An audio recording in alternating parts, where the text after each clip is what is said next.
listening to the PT Pinecast, where smart people in healthcare come to make noise. Here's your host, Jimmy McKay. All right, this episode isn't necessarily about stretch labs. It's not about assisted stretching. It's not even really about physical therapy. This episode is about what's on your website. What claims are you making? Because here's the thing. If you're a healthcare provider and you've ever criticized another healthcare business, another subsector of healthcare for making misleading claims, you should probably audit yourself first. Here's what I mean. Earlier today, a physical therapist on LinkedIn posted about assisted stretching studios, stretch labs, and organizations like that. And honestly, it was a fair critique. They talked about short-term relief being marketed as long-term solutions. They talked about claims like eliminate chronic pain. They talked about lack of regulation, lack of accountability, in their words, all valid concerns. So then I just asked one simple question. Do we, as a profession of physical therapists, make similar claims? And that's where things got interesting. Because here's the truth. Most people don't want to say out loud. Most physical therapists aren't lying. But we are implying. And implication is where expectations are born. I promise I'm going somewhere. Just stay with me. We don't usually say, this will permanently eliminate your pain. We don't say that, typically. But we do say things like the gold standard, the best, the only evidence-based solution, fix the root cause, get your life back. Now, those aren't lies, but they're not neutral either. Here's the thing. Stretch labs and places like them sell a future where I think physical therapy typically sells credentials. One is about them. The other is about us. So let's talk about claims for a second, because not all claims are created equal. Some are safe, some are sloppy, and some are just downright dangerous. Now that's a spectrum: green, yellow, red. Now green claims are boring, but defensible, may help reduce pain, can improve mobility. Evidence suggests benefits for some people. Nobody screenshots those for Instagram, but they also won't get you in trouble. Now, yellow claims are where things start to drift. Fix the root cause, long-term relief, finally address your pain.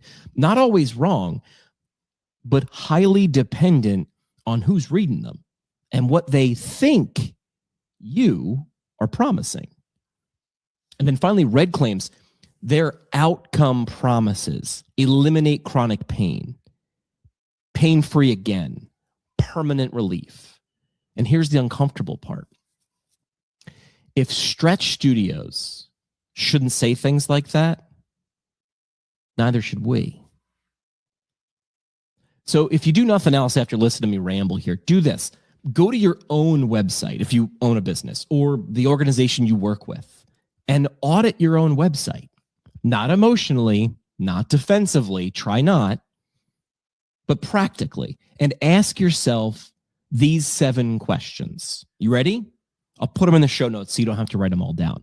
Here are the questions. 1, does this sentence promise an outcome or describe a process? 2, does a claim imply permanence? 3, would this be true for every patient or just some? 4, could I back this up with evidence without cherry picking? 5, would a frustrated chronic pain patient read this as a guarantee?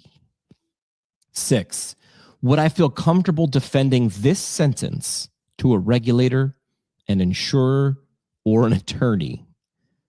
And finally, the 7th question you should ask for any of the statements you make on your website, and maybe the most important one, if Stretch Studio or a chiropractor or a different healthcare provider said this, would I criticize it? That last one, that's the mirror test. Now, here's the thing most clinics don't want to admit. People don't leave physical therapy because it didn't work. They leave because what they expected didn't happen. Your expectations are out of alignment. And expectations aren't just set in the evaluation. They're set by language long before many patients even walk in the door. Marketing doesn't just attract patients. It doesn't just put butts in seats. It preloads belief. It sets expectations long before your provider ever introduces themselves. Now, here's the thing. Stretch Studios aren't winning because they're evil. I think they're winning and doing well because their promise is simple and their experience matches the expectation that was set long before somebody walked into the door. And their message is about the person reading those promises, not the profession providing the experience. You don't need to lie to compete. You don't. You need to be honest and compelling. Both of those things. It's possible. So the question isn't, are you mad that Stretch Labs or other healthcare providers are doing what they're doing? Or are you mad that they're doing it better than you? But hey, what do I know? That's it for this one. But we're just getting warmed up. Smash follow, send it to a friend, or crank up the next episode. Want to go deeper? Hit us at ptpintcast.com. Or find us on YouTube and socials at ptpintcast. And legally, none of this was advice. It's for entertainment purposes only. See, Keith, we read the script.